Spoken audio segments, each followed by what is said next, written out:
moment where we had, and we were close, we were close to each other, and energetically I felt it. I was like, I'm really uncomfortable, but then my mind's like, no, I'm just nervous. Oh my God, you haven't seen him in a while. Like, this is crazy because you really like everything just to justify what?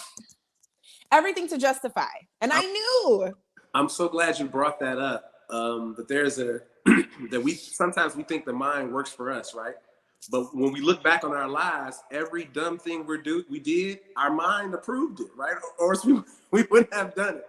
So the mind does not always work on our behalf unless we engage it that way.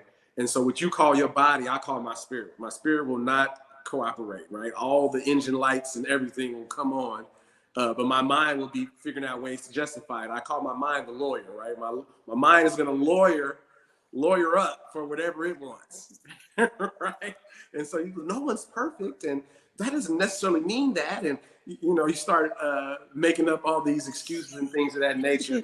And so yeah, we do know, and that is one of the keys to affect and change, is to understand that knowing is only half of the battle.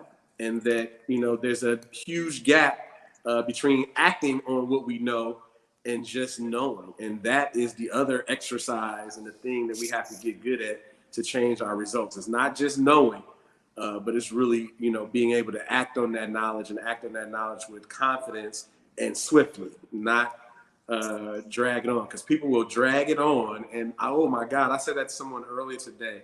I was notoriously terrible for letting relationships go too far. Like, what are you doing? Y'all can only hate each other or resent each other. Like, man, get out of there. But yeah, you literally have to practice acting on what you know, or else, life will continue to give you the same test over and over and over again until you pass. It's very true. And it's like, yeah, because again, the mind will tell you, okay, now exit, that it's just absolutely irreparable and we hate each other. Like, this is why you leave. And, one of my favorite books that I recommend to everybody is The Untethered Soul by Michael Singer. Have you heard of it or read it? I haven't read it. I have to check it out. Okay, I've read it 3 times. It's one of my favorites because it's one of those books that are so full of truth that every season you read it and you're going to find a nugget and be like, oh, yes. But it talks about your inner voice and that chatter. What if it was a roommate? And what if you had a little homie right here sitting on the couch? And it gives the example of, okay, you're dating somebody. You guys were supposed to go out tonight, but it's a certain amount of time and they haven't called you yet. The little homie on the couch is going to be like, see, they be cheating. See, why everybody's always lying. Like, today's your anniversary and they didn't even call and they didn't even do anything. Just incessant, like, and now you're mad. Right. Now you're mad and you're thinking about blocking them, turning off your phone or whatever it's going to be.